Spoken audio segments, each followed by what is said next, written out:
Good morning, happy cooking, great happy Sunday to you. Today I have some amazing recipes, and for those of you who join us from all over the world, so good evening, and for some of you it's going to be good afternoon.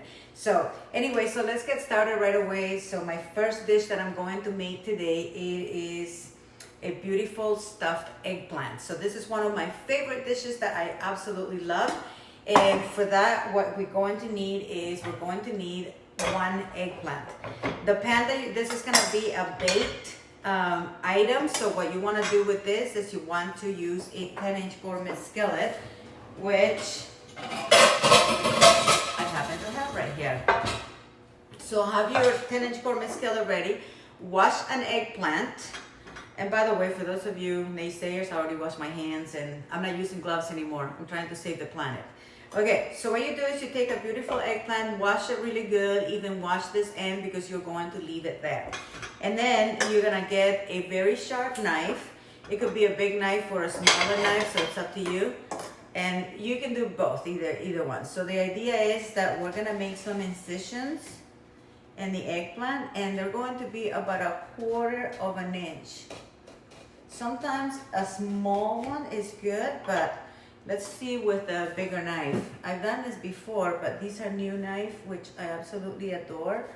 But I think, it seems like it works the same. So the idea is to make little 1/4 inch incisions on the eggplant without cutting the end over here. So we'll make another one.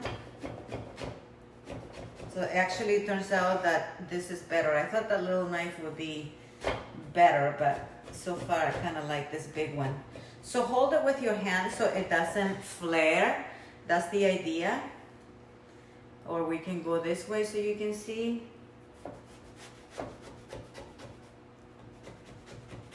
See, so that's how you do it. But when you get towards the end, I go 1,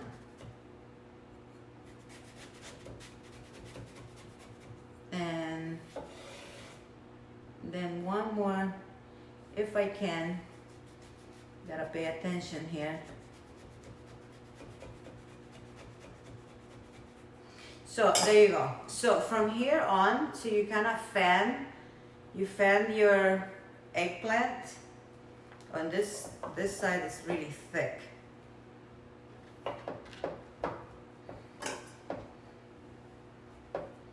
The idea is hold it together.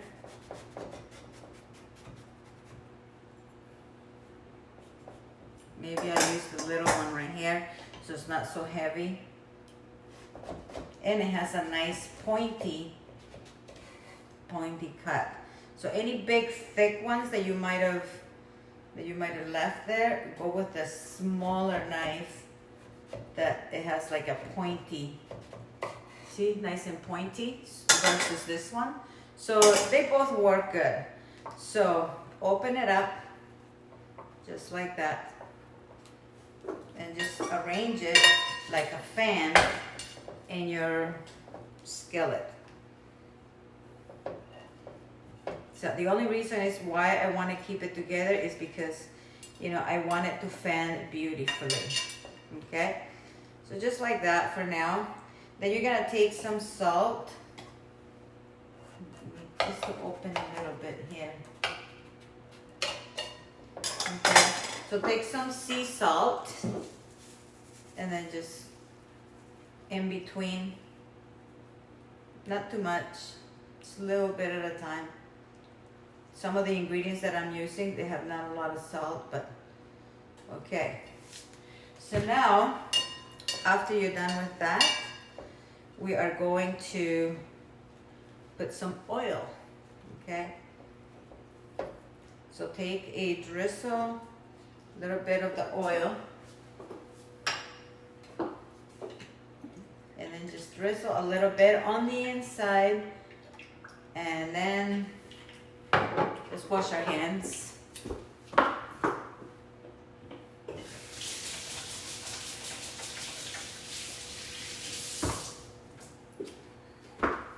That was a quick happy birthday singing.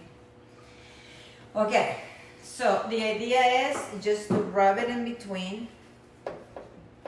You know, let some of the oil to fall on the bottom because it's going to make it really beautiful and roasted. This is kind of like a roasted stuffed eggplant. This is one of my favorite recipes. I haven't made it for a while because I have to ask for my shopper to get me eggplants. And my shopper is either my husband or my daughter. So they both go shopping. Okay, that part is done. Now what we'll do is we're gonna take some, oh, wash the hands again, it's too greasy. I'll just wash the grease from the hand because I'm going to chop the next thing. So I have this beautiful baby mozzarella. Okay, and so let's put it nearby here. And then let's cut it. The same thing, about 1/4 of an inch. Doesn't have to be a lot. So this is what we're gonna stuff it with. Mozzarella, baby mozzarella, and then we're gonna put a little bit of Parmesan on the top. And we're gonna bake this in a little mini oven. So for those of you who live in a small apartment or you don't have like a big oven, then we're gonna use the little toaster mini oven, okay? And then, so now what we do is put these back in there. Give it a wipe.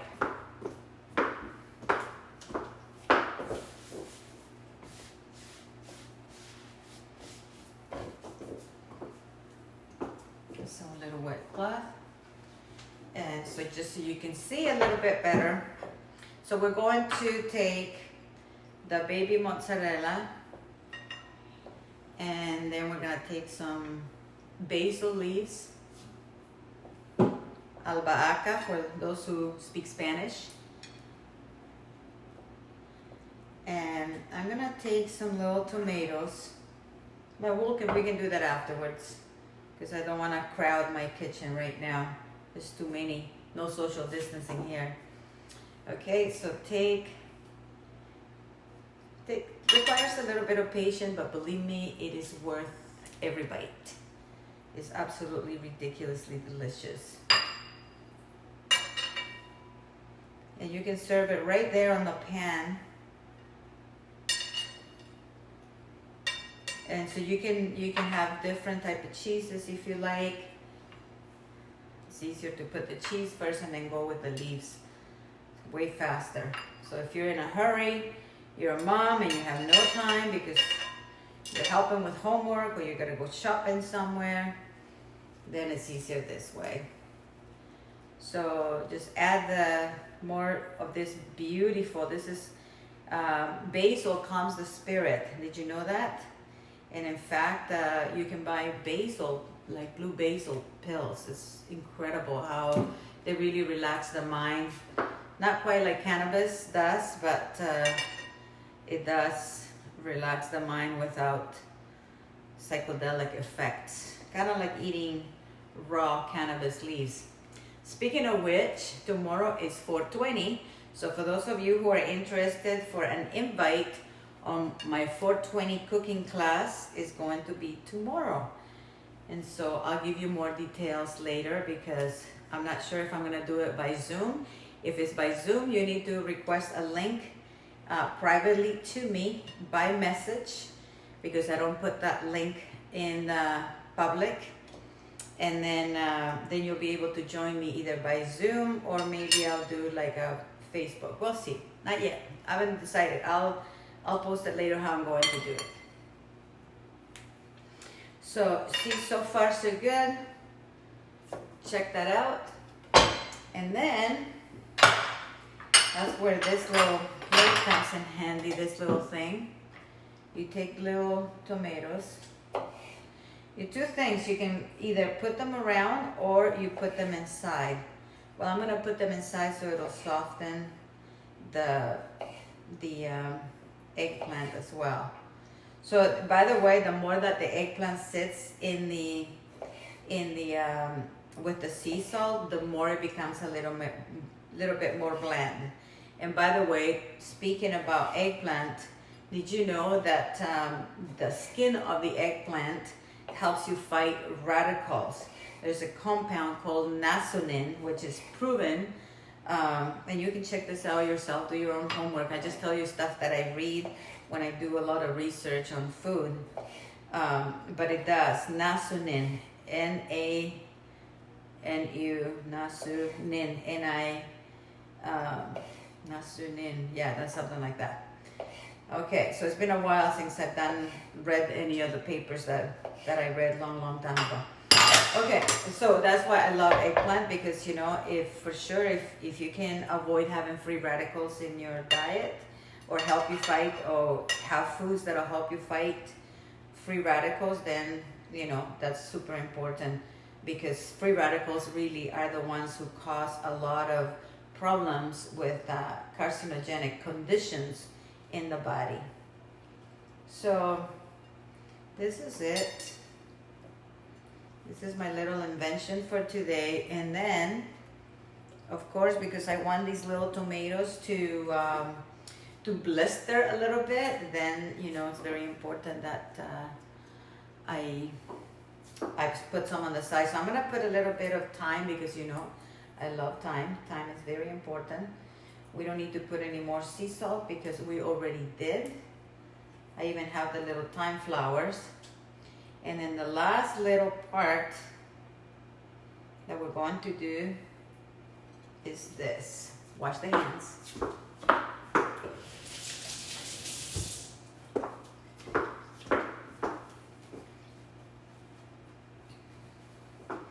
Gonna add some pepper.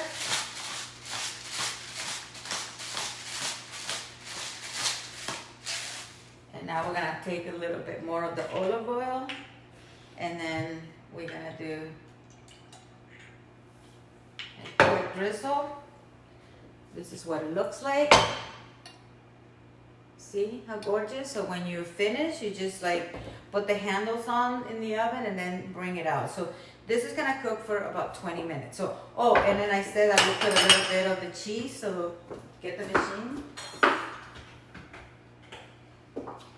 So I'm gonna use the machine anyways for you to see this part.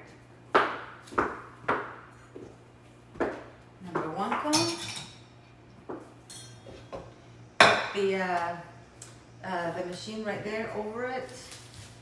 And I have some pecorino cheese. For this, for my cheese, I wear a glove because I don't want to touch the cheese and then with my bare hand. So far so good, very delicious. I mean, this recipe really, it only takes like 5 minutes to make and 20 minutes to cook. It's just it's taking me a little bit longer because I'm teaching you how to do it. Wait a second. Well, I guess now I'm gonna have to use the other hand, because it's the other hand that I need for the cheese. Now, if I was left-handed, then I put the glove on this, but sometimes I can be ambidextrous.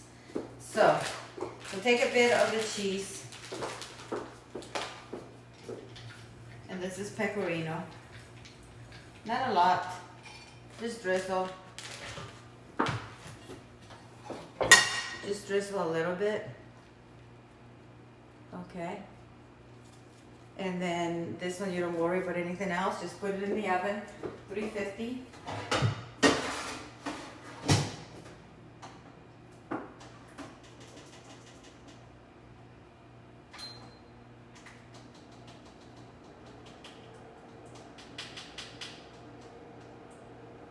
Perfect. Actually, I put it at 375 so it cooks a little bit faster. Okay, so the next recipe that we're going to do is the scallop potatoes. So what we need for the scallop potatoes, first we need to make a little bit of a sauce. Actually, first we need to chop up I'm gonna move this out of here. We're gonna chop up the potatoes first.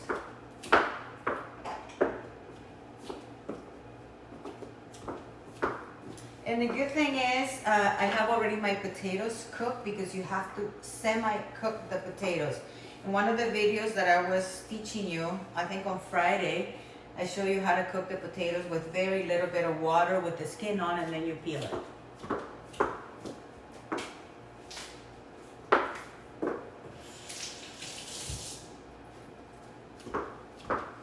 Since the potatoes are already cooked, then I don't really want to use the machine because I don't want them to fall apart.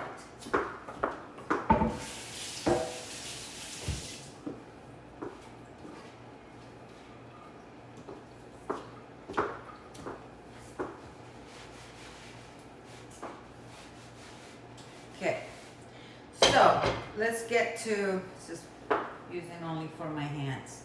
So we have the potatoes here, and we're going to use the 11-inch skillet. This one we're gonna use it in the big oven, okay? So for the potatoes, let's first cut them up into really thin. Now this also you can use, these are a little bit more cooked than what I want them to, but it still does the job. Actually, these are perfect for potato salad. It'd be great.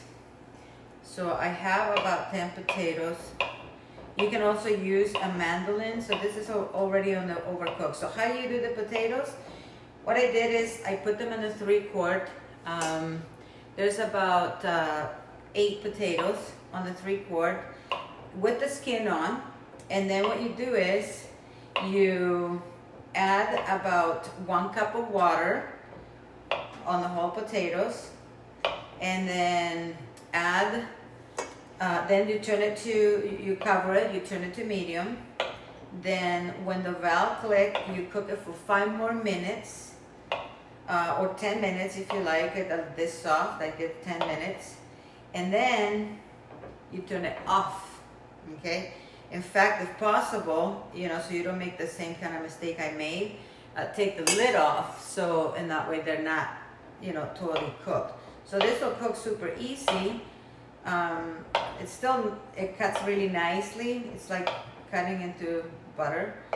But at least the other way, you know, you can cook them a little bit longer in the oven. So it doesn't matter. So you can give it 5 minutes after the valve click, or after 10 minutes you turn it off. But whatever you do, do not overcook the potato. This is not overcooked. This is slightly, a little bit overcooked, but not too, you know, because otherwise I wouldn't be able to make this beautiful slices. If you undercook it, you might be able to use the salamasa machine. I don't really use the salamasa machine, like I say, a lot, but I love using it for cheese, for nuts, for crackers. You know, every tool that I have at home has its purpose. Some more than others. My favorite tools definitely is the cookware and knives. Those are like my go-to tools. Okay, we're down to the wire because now we're going to make the bechamel sauce. So this will cook nicely. If you have a little bit of pancetta or you know, bacon that that you made it into bits, you can put that in there, or simply just leave it as is. Okay, so this is done. I'm gonna move this out of the way, and then we're going to make the sauce. Super easy. Let me wash my hands here and move this out of the way.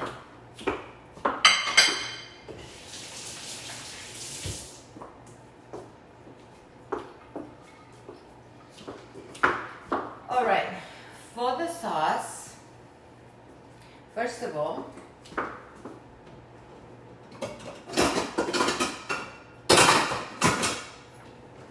we're gonna use a 1.5 quart.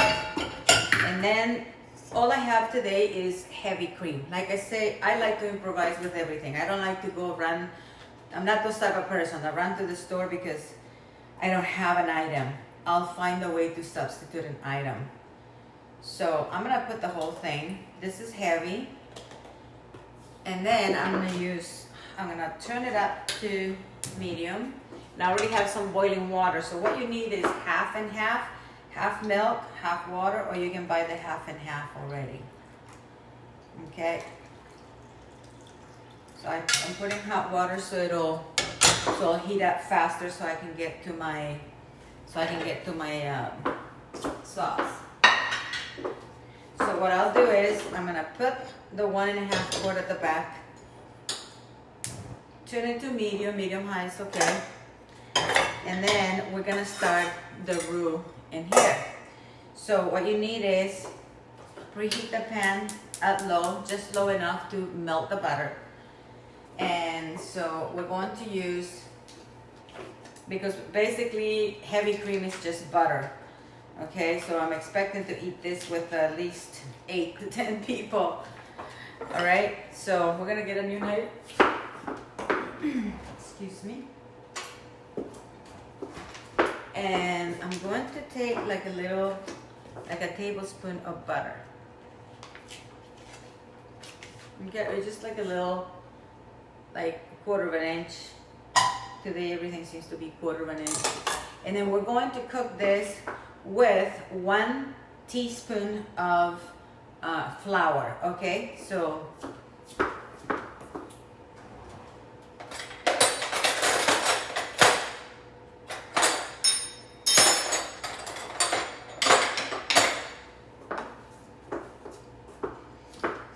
what we'll do is we'll wait for this to melt. So see, this is the reason why I like to do preheat the pan first, so I'm not preheating the pan with the butter. And how are we doing over there? Amazing. So by the way, on that other recipe, you can definitely put more cheese. If you're a cheese lover and you love that, you can put a little bit more of the pecorino, or do a mix of a little bit of pecorino and Parmesan, which is amazing, or Asiago. So I put a little bit of Asiago, and I do have some pecorino, so I probably will round up a little bit. I'm gonna grind it up and I'm going to put it in there. So let's use some garlic as well, because this is very important. I have to have garlic on my whatever I do. So let's go to this. This is my flour. So let's melt it away. In fact, you can even raise the temperature. Don't worry about being at medium, as long as that you're not burning the butter. And then I'm gonna take a couple of garlic cloves. I know it's not your regular recipe bechamel, but it's just call it a roux. And I'm not gonna overpower it. I'm just gonna put 1 large garlic clove. Okay, that should suffice. If this is totally optional, I use it because I believe in garlic, and garlic is a natural anti-inflammatory, a natural antibacterial, antifungal, antiviral. Best, really, to me, is like the best fighting element out there. I mean, other than my other herbs like, you know, cilantro and rosemary. I love every herb. It doesn't really matter what it is. So I have no preference. So now what we'll do is, now that the butter is melted, this is like a teaspoon. So this is not a soup spoon that you eat with. This is just kind of like a teaspoon. So just spread the garlic so it's not in one place. And just it gets a little translucent for a few seconds. Not to burn it though. You do not want to burn it. You want the sauce to be white. Okay, and then just take 1 little teaspoon of the flour and cook it up. And then my milk, or my half and half there, make sure there's no lumps. You know, dissolve those lumps. It smells like a cookie with garlic. Okay, so cook it up nicely.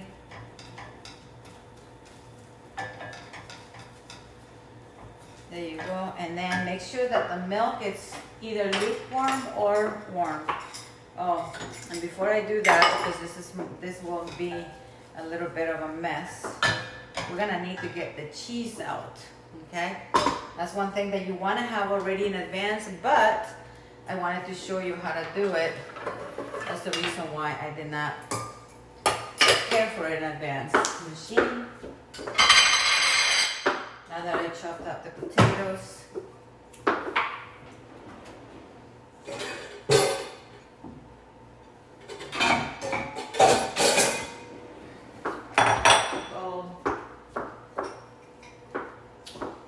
Same cone, number 1 cone. I'll move the machine so you can see a little bit better. In fact, now that we're in this area, you can go right there. Okay. So just let it sit. Put that on, rest it over there, and take some of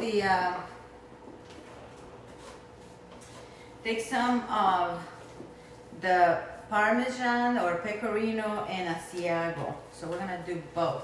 You can do some mozzarella, but not mozzarella, cheddar. But then I'll tell you why I don't really like cheddar, other than for maybe nachos, is because cheddar is not really a real cheese. That's like truly, they put food coloring. Or some cheese makers put annatto, which makes it, you know, gives it that beautiful color, but I prefer not to do that. So I prefer to use any of these, you know, cheeses like Pecorino. These are like really great cheeses made to last without all the chemical. It's just the process of the cheese, you know, that makes it last, not a bunch of preservatives that you can't even read. So, okay. I know I got the cheese, but it's my cheese. Who moved my cheese? Okay. I'll use some of this for the other one too. I don't want anybody freaking out saying, ooh, look at all that cheese. So, okay, move that out of the way. So that way we have some area to work with.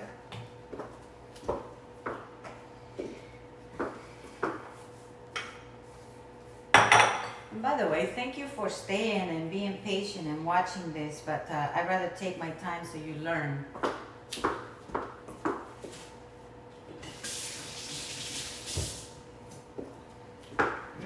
Smelling so good out there.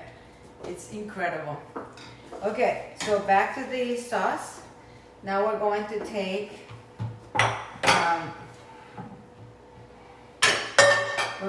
some of the milk, which is that heavy cream, cut in half because it was already, that's all I had, heavy cream, and then turn it off.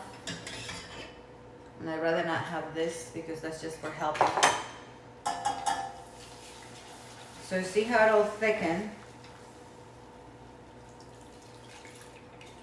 Make sure that you always use the milk that has to be very either lukewarm or hot, it doesn't matter, but it has to be cooked. You can't put it from the fridge straight to your sauce. Take a little bit of sea salt. Not a lot because it'll have cheese, so no, maybe not at all, maybe a little bit. But what you could put is a little bit of nutmeg. And we're gonna add pepper in a bit. So wait till it thickens. So you see how nice and thick? And then just keep going. So you have to be quick thinker here. And it's okay, you can keep it on high, it's all right. As long as you're watching and you are, see this? You're watching. You don't want it too thick, you don't want it too thin. But the idea is that you mix in between adding your cream. See how beautiful it's getting? So that way I know how much cream I'm going to make, how much sauce I'm going to keep. And then in a moment I'm going to flavor it up. Like I say, I don't want to put a lot of, if you put a lot of flour, basically you're just making biscuits in here. So that's why you need just a little bit, and then just keep on cooking it and keep on adding, because remember you still have the cheese that you're going to add in here. And I'm gonna get it all the way to the 2 quart. So just let it thicken a little bit again. Because regardless, that flour is going to thicken it. So bring it to boil again. It'll make a really smooth, beautiful sauce. So just let's bring it to boil for a bit more. And then we're gonna take some soft butter. and we're going to put it in the pan.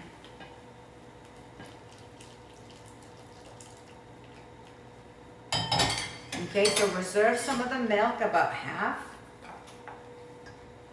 And maybe I can move this over here so I can put my pan to heat up at medium, at really low or extra low, just enough to melt the butter.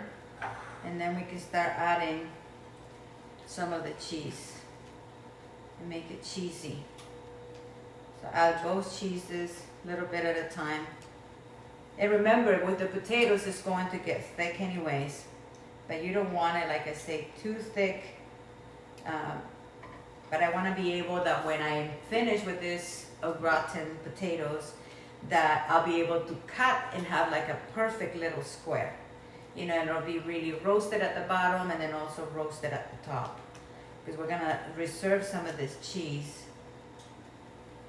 That's perfect. This is just right. So just thick enough. A little bit kind of like tapioca thick. See, this is kind of like bringing it back to being a cream. All right. So let's turn that to low, because I had it at medium high for fries. So now that I heat up the skillet, I bring it over here, turn that off for a moment, and then just butter the pan on all sides. I probably could have put the pan to heat up a little bit more, but it doesn't matter, as long as that I can mix, as long as that I can melt the butter and put it on the side. That's all that matters to me. You know, I never fuss about anything. That's why I am not a chef, I'm not a cook. So don't call me chef, don't call me cook. I'm a creator of delicious food that are easy, no fuss. Okay, so now you take the potatoes and then arrange them at the bottom. Just let me move over here. Ooh, hot. Maybe clean my hand first.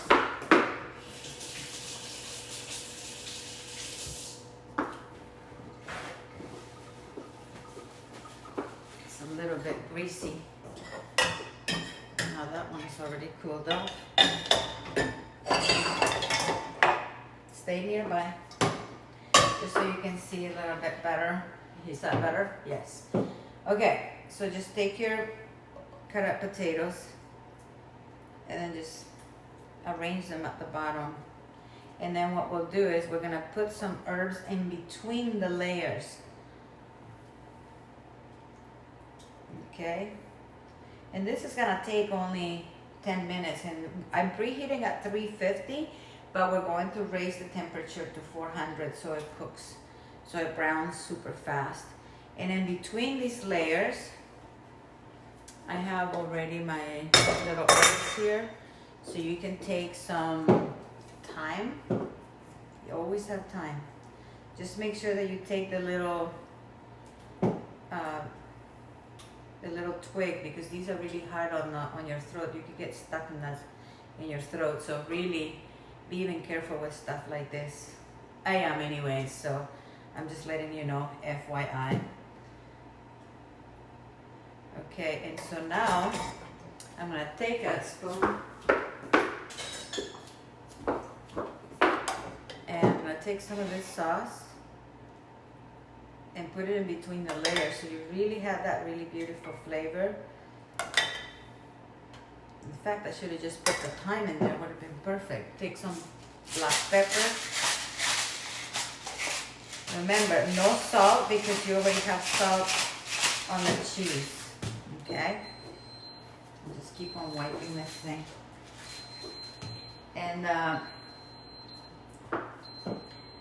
so add more. So if you were putting like little bacon bits, then you do it in between the layers as well. You can do the same. I mean, there's so many possibilities in here. You can put spinach, like fresh spinach in there, and it'll all be compacted, really beautiful. So this is a nice side dish that you can serve with chicken cordon bleu. You can serve it for a brunch. You can serve it as with a steak, with a lobster. I mean, possibilities are endless. Okay, so now we will put another layer of this, and that's my timer of 20 minutes, but that's all right. I let it continue going. I'm gonna let it keep. Okay, shut that off.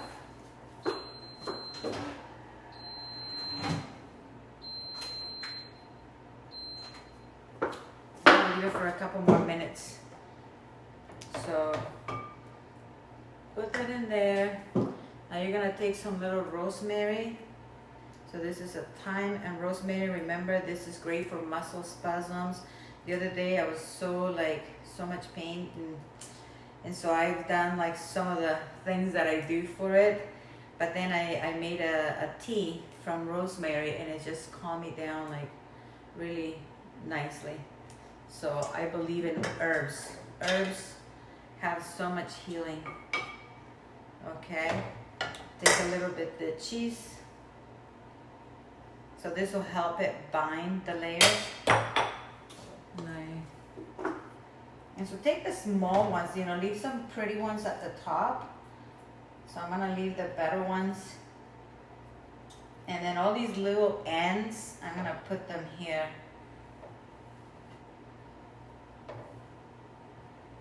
All the little ends, these little ends that normally, like some people throw them away. I don't, this one's a little bit thick. So if you find a thick one, just right there on the fly, fix it. Okay, and that should be enough for my next layer. And this is a little thick, so I give it a little split in half. Okay, put some thyme.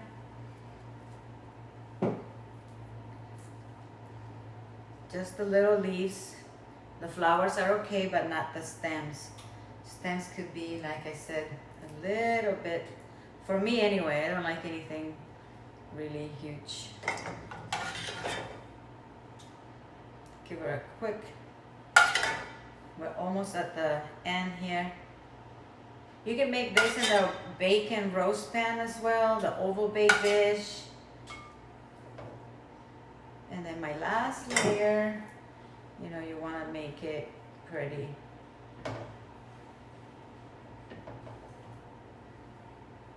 And I could have used more potatoes for sure, but that's all right.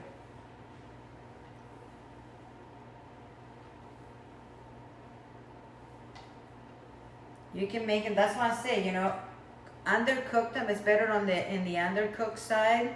So on that way you can cut them super thin with a mandolin, okay? You can do them raw as well, but I found that the milk doesn't cook potatoes that quickly. So if you want to use raw potatoes, cut them really, really thin as well. So let's add a little bit more thyme here, because this is the last layer. Little of the thyme flowers is okay. Grow your thyme. This is the time to grow thyme.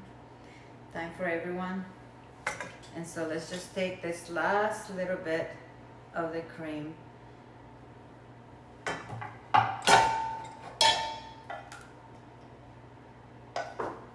Okay, this is the one I need.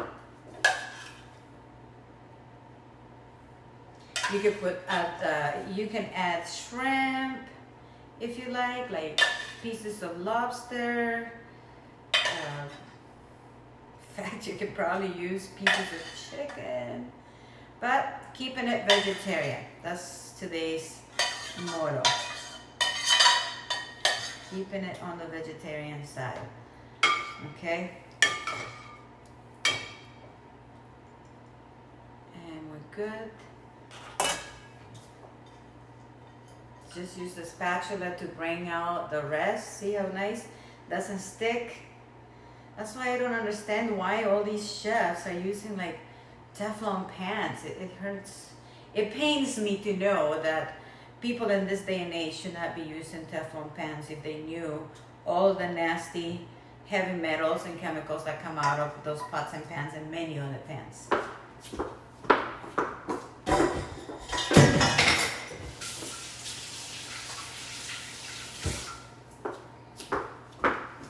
So now this, take one last round, a little bit on the greasy side. One last round for your black pepper, fresh ground pepper. If you have no fresh ground pepper, then any pepper will do. Even white pepper will be amazing. Okay.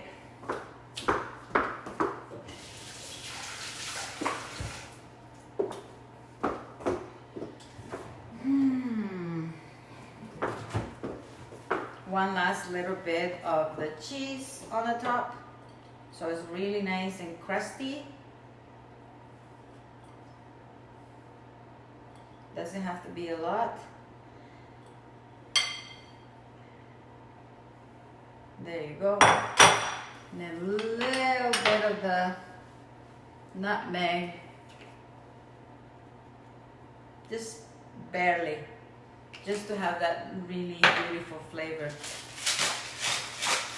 And then on the top, I'm gonna do a drizzle of white truffle oil. And that's it. Now we are going to, this part doesn't matter, but I don't want it to bake.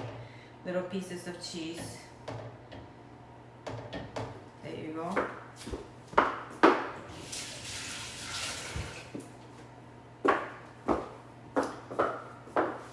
And now we're gonna put it into a, I'm gonna raise it to 400 degrees Fahrenheit. And it goes in the oven.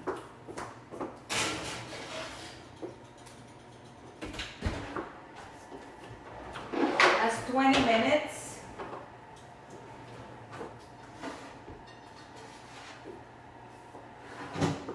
And I wanted to show you my eggplant here. So I took it, and where's my other handle? I hope it's not in somewhere else. I'll get another one.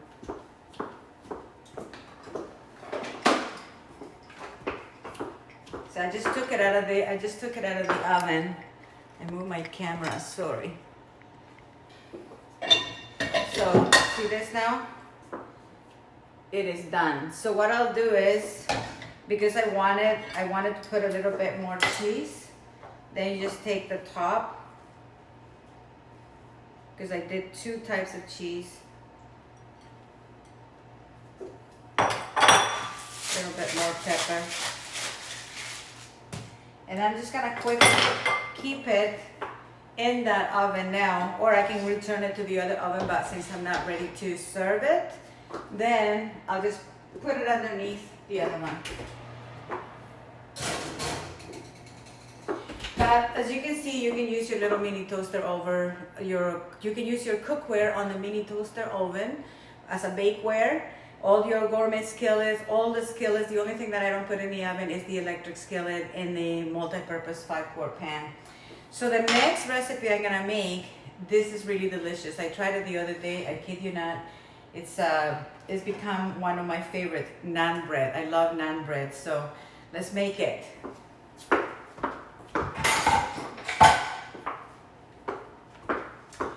I'm gonna clean up a bit here.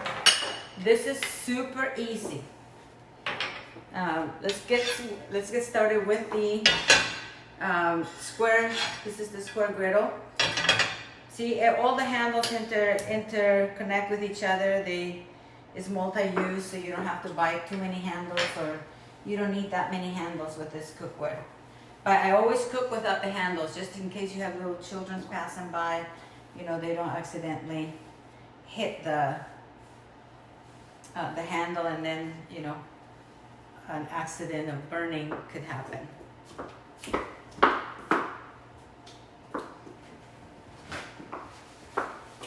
All right, so next on the agenda is we're going to make the naan bread.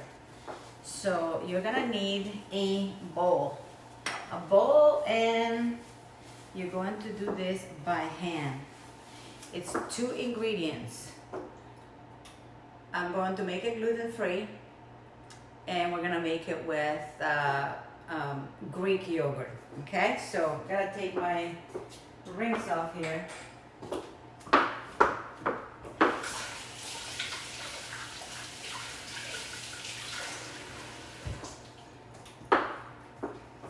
I made them the other day and my husband loved it. So this one will have cilantro. So we get a bowl. I hope you can see there. I don't want to move my camera too much. Take this out of the way.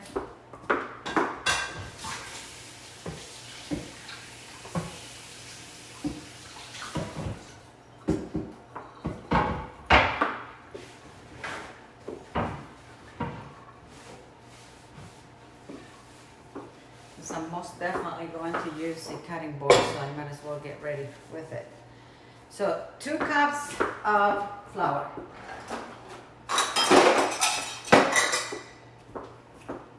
So this is gluten-free flour, like I said. So we're gonna use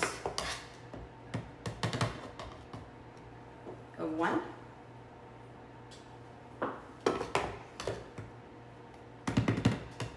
And 2. Don't put any salt because other stuff, I mean, you could put a little bit of salt, but if you want to taste the flavor of the yogurt, no need. And so I'm going to use the yogurt. You could put garlic, that would be amazing. Oh, I will put garlic. Maybe we will do that. We have garlic here because I love garlic. And this, we're gonna lower it to low. So put the garlic directly into the flour. I know this is crazy, but it works, trust me. And I love the smell of garlic or green onions in this. Let me move the camera over here so you can see what I'm doing.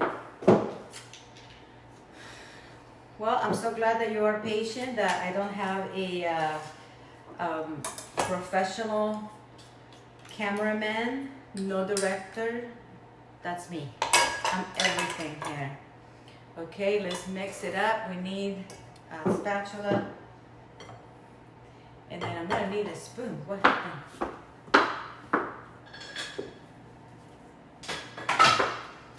So how much yogurt? It's enough to, to gather the, so that's like about half a cup. That's 1 cup. And let's say 1.5 cups of the yogurt to start. Okay?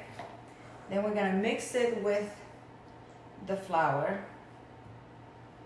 And like I say, meanwhile, you are preheating the skillet first at medium low, and then we're going to raise it to medium when we're ready to put them in there. This recipe, you don't need to rest the flour, you don't need to do anything. But I tell you, if you want to rest it or leave it in the fridge or leave it out for overnight, you can, or leave it for a couple hours, you can. But I found it that you don't have to, but I noticed that if you leave it out for a little bit, like a couple hours, it seems to integrate the yogurt a little bit better. So then finally, make sure that you take your rings out, otherwise you're gonna end up with a lot of ring flour in your rings, and you're gonna wreck your jewelry. Plus, it's not sanitary to be kneading flour with your rings, okay? So let's keep on mixing this. So see how it's just taking place?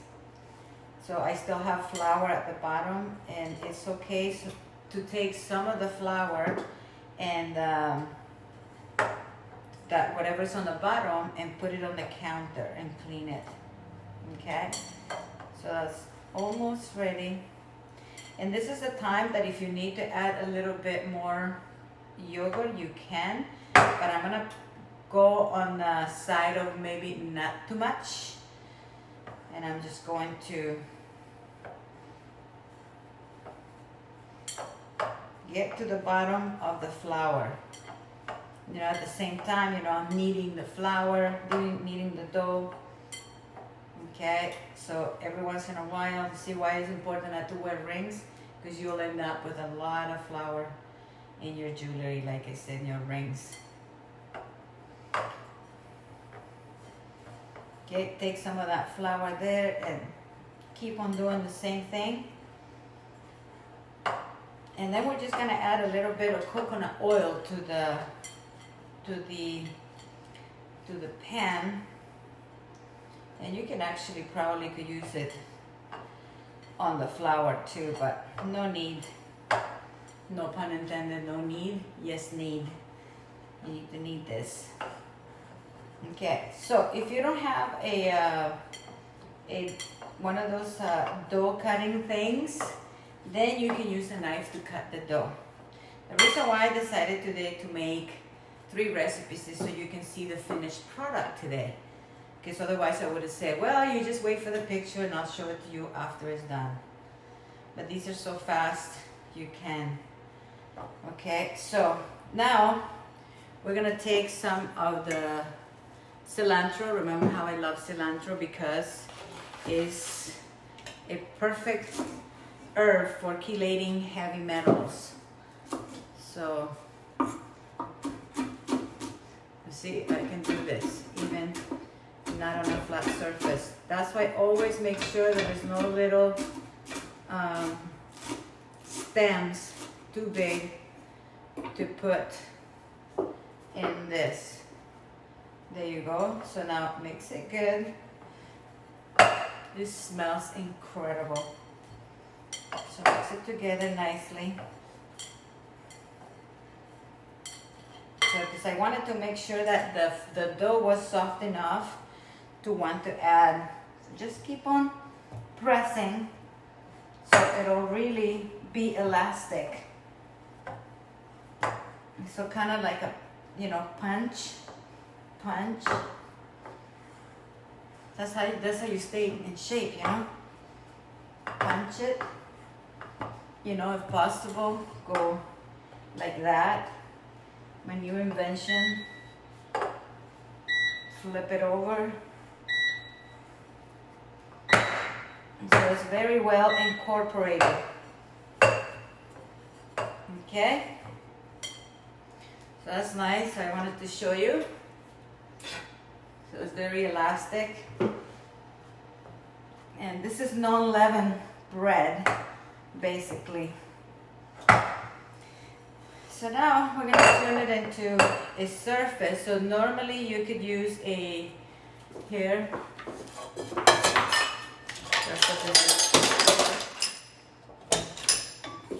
a clean, dry cutting board.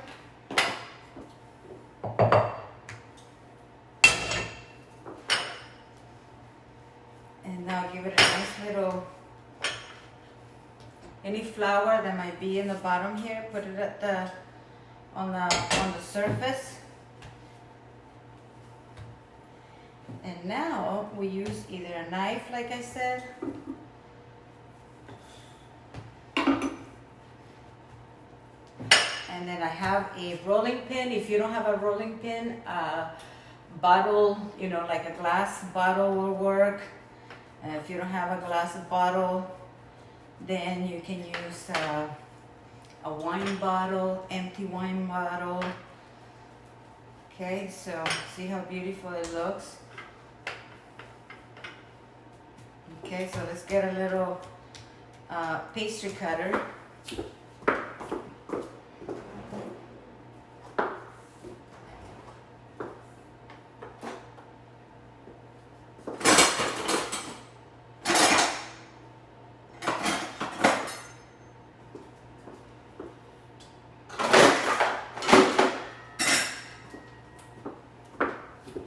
This is a pastry cutter. So let's see how many we can get with 2 cups. You can get several. I can feel the heat in there.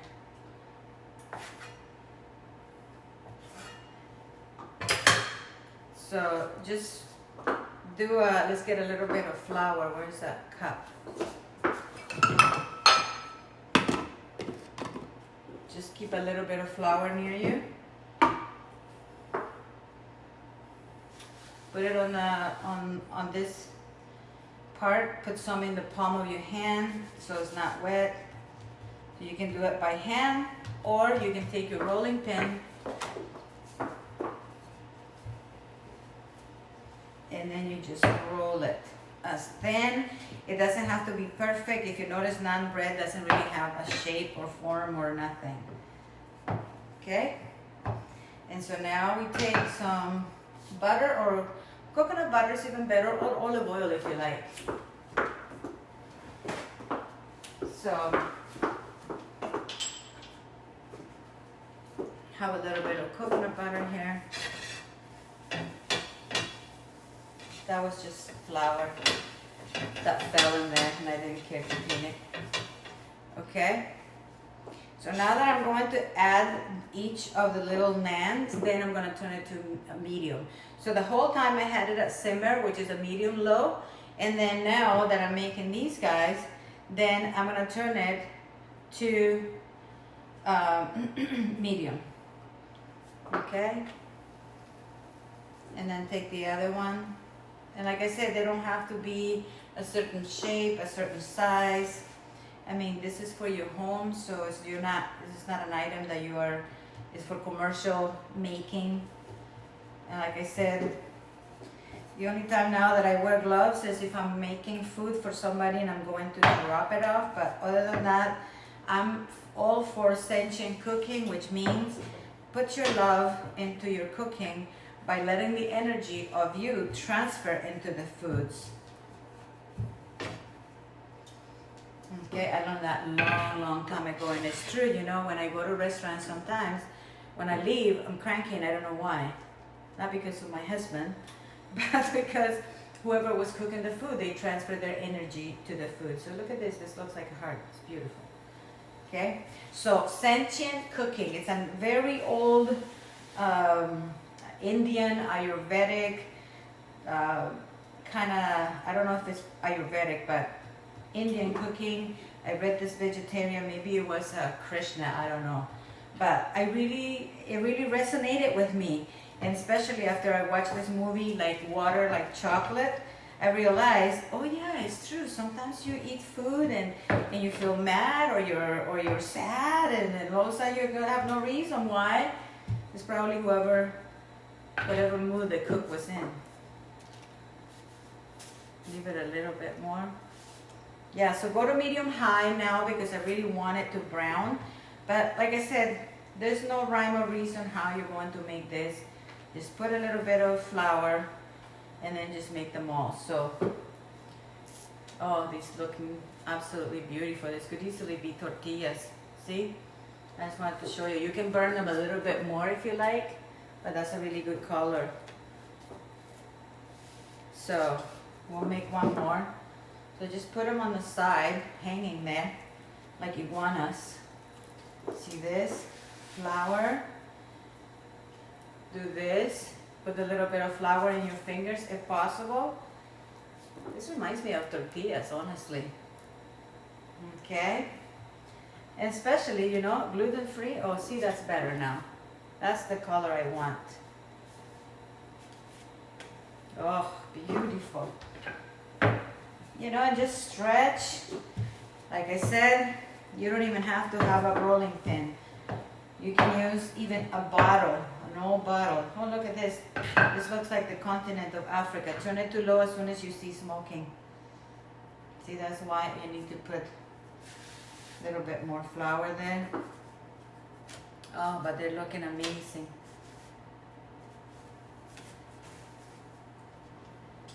There you go. Look at this. Yogurt and gluten-free. And they are amazing. They're so delicious. Let's see on our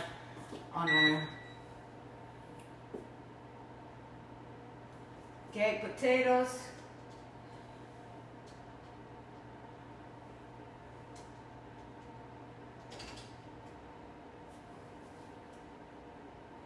I'm gonna give it like 5 minutes brown on the top, and then we are going to, I'm gonna show you the finished product. So in the meantime, I guess I'll keep on making these.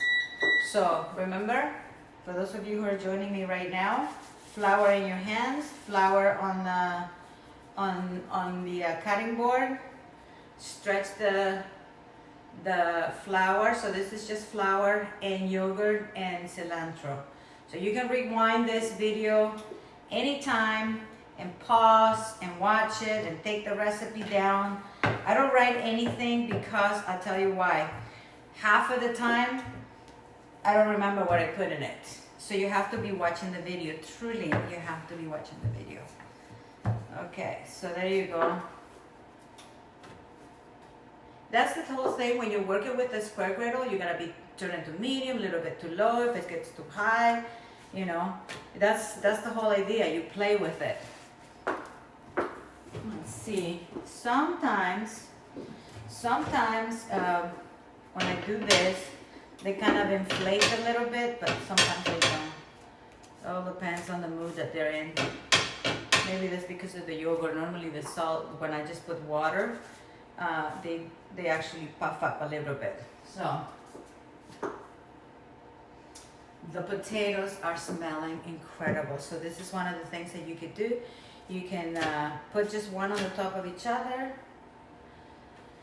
In fact, you could even eat this with those potatoes. You can even eat this with that eggplant. So instead of using bread, you're using this. So it's just like a great way to eating bread, or, you know, normally the tortillas, you'll have the oil or whatever you do, but this is, you can make them gluten-free, super easy, just simple ingredients that you already have at home.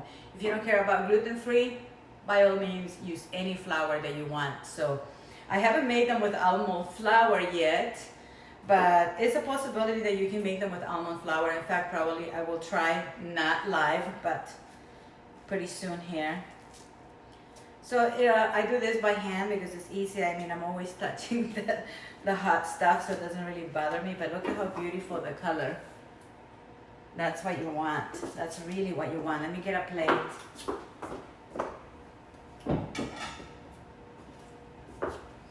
All my covers are open. So funny. Look at that. So beautiful. See? You can serve that with the hot melted butter. See, if they're not done, I just put it right back in there. And I don't need to keep on putting oil. I just put like about a demi spoon of the oil on a paper towel, and then I add it there. The other thing that you could do is just make sure you put a little bit of flour before you put it there, and it comes off super easy as well. There you go. But the amount that you have in here of oil is really negligent. It's not a lot, and so we might as well. We're still here. I'm waiting 5 minutes for that thing to finish. Gosh, smells incredible. And to think that I was gonna go on a diet today, but I decided to go on the seafood diet instead. Anything I see, I will eat. Okay, so if you want, you can put a little bit of the flour on your bottle or on your rolling pin. You can make them perfectly round if you like. You can make it like a tortilla. You can, honestly, you can do anything with this.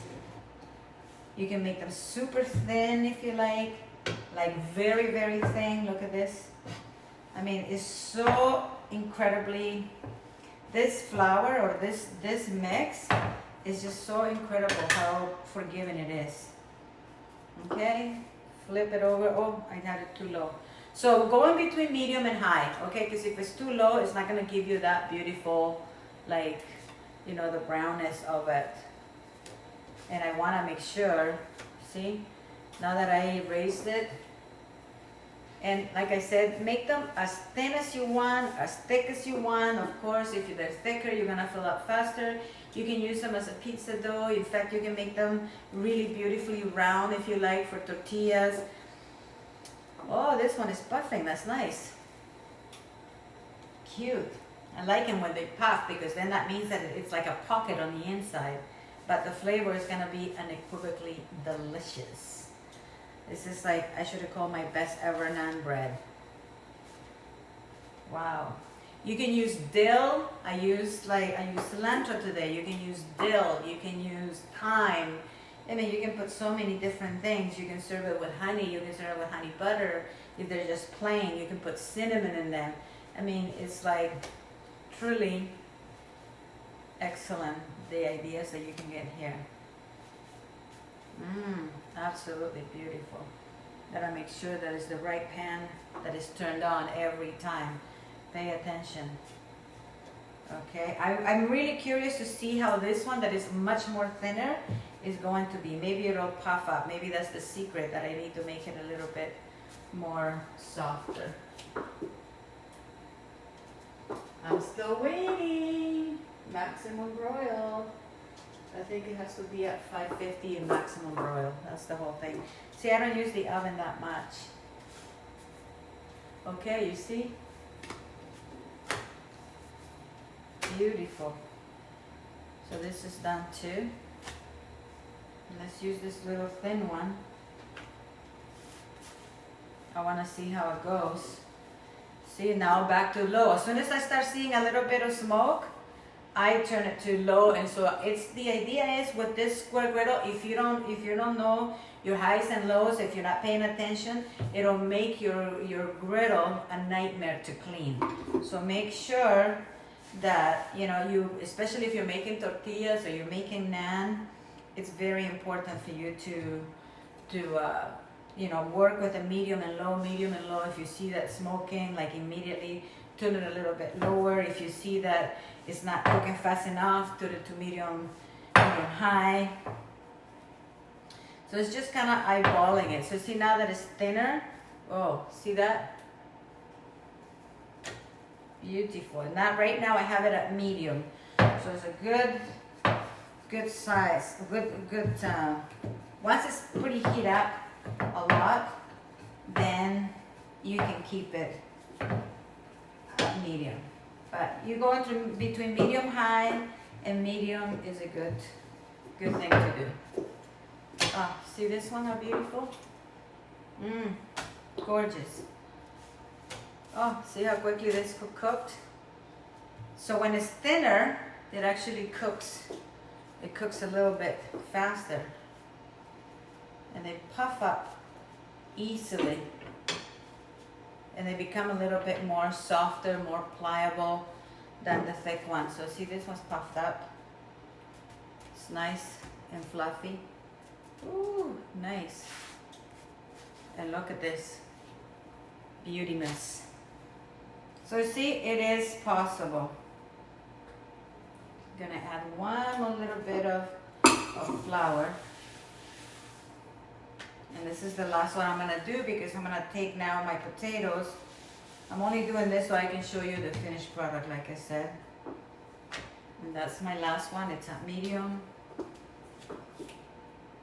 Now it's rocking. So all I needed to do was to put it on maximum broil and 550 degrees, so it gives it that beautiful brown color. So I'm gonna use my handles, wash my hands,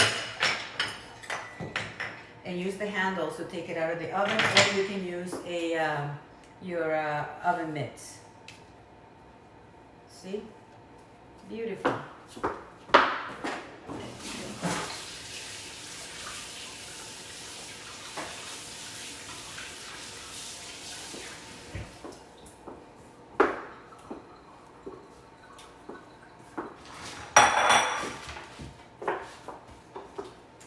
This on the top for now,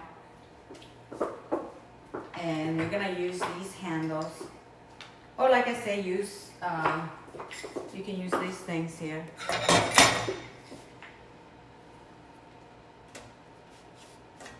There you go.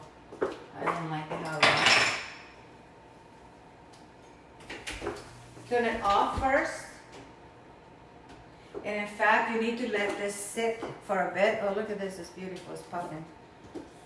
Before you cut into it, before you serve it.